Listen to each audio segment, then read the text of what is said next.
Assalamualaikum warahmatullahi wabarakatuh. Perkenalkan, saya Febriana Eka Wulansari, CGP Angkatan 9 Kabupaten Kediri. Berikut saya akan memaparkan koneksi antar materi modul 2.1 pembelajaran berdiferensiasi. Apa itu pembelajaran berdiferensiasi? Pembelajaran berdiferensiasi merupakan usaha guru dalam menyesuaikan proses pembelajaran di kelas untuk memenuhi kebutuhan belajar individu murid. Bagaimana cara untuk dapat melakukan pembelajaran berdiferensiasi di kelas? Agar dapat melakukan pembelajaran diferensiasi, guru harus yang pertama memahami tujuan pembelajaran, yang kedua mengetahui dan merespon kebutuhan belajar murid. Yang ketiga, melakukan manajemen kelas yang efektif. Yang keempat, menciptakan lingkungan belajar yang mengundang murid untuk belajar. Yang kelima, melakukan penilaian berkelanjutan. Berkaitan dengan kebutuhan belajar murid, guru harus memahami 3 aspek berikut. Yang pertama, kesiapan belajar murid. Yang kedua, profil belajar murid. Yang ketiga, minat murid. Kesiapan belajar murid mengharuskan guru untuk menilai pengetahuan awal dan menentukan apa yang telah murid ketahui dan di mana murid berada. Minat murid. Minat setiap anak pasti berbeda-beda. Minat merupakan salah satu motivator penting bagi murid untuk terlibat aktif dalam proses pembelajaran. Profil belajar murid didasarkan pada lingkungan, budaya, gaya belajar, dan kecerdasan majemuk.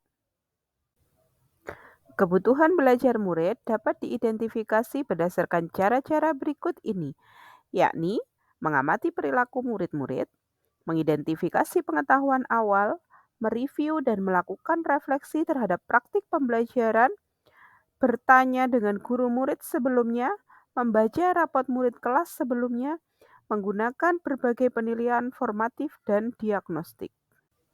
Strategi untuk mendiferensiasi pembelajaran sebagai berikut, yakni yang pertama diferensiasi konten, yang kedua diferensiasi proses, yang ketiga diferensiasi produk.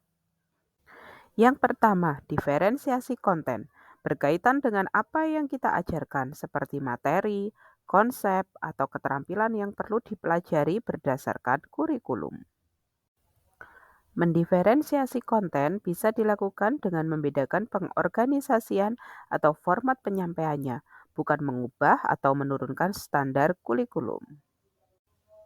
Yang kedua, diferensiasi proses. Kegiatan yang memungkinkan murid berlatih dan memahami atau memaknai konten dengan cara membedakan proses yang harus dijalani oleh murid.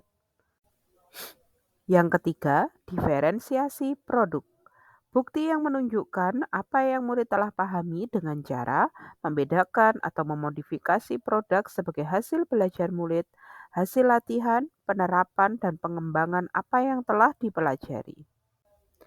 Apakah ada keterkaitan antara modul pembelajaran berdiferensiasi dengan modul-modul yang lain?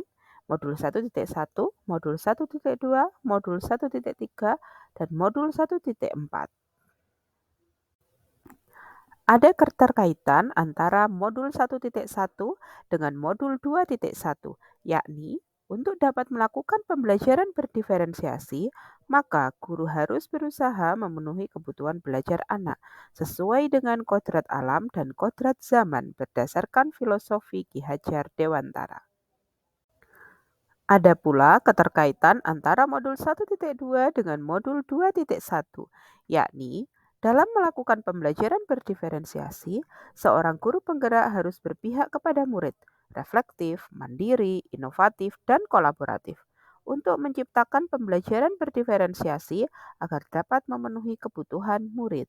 Dengan demikian, seorang guru penggerak dapat mewujudkan kepemimpinan murid dengan menuntun murid merdeka belajar. Hal ini sesuai dengan nilai dan peran guru penggerak. Keterkaitan modul 1.3 dengan modul 2.1, yakni pembelajaran berdiferensiasi dapat menjadi salah satu strategi untuk mewujudkan visi guru penggerak yang berpihak pada murid.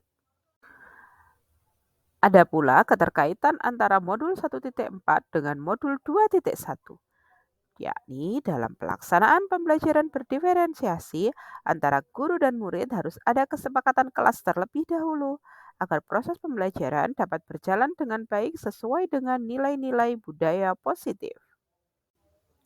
Demikian pemaparan koneksi antar materi modul 2.1. Salam guru penggerak, guru bergerak, Indonesia maju. Assalamualaikum warahmatullahi wabarakatuh.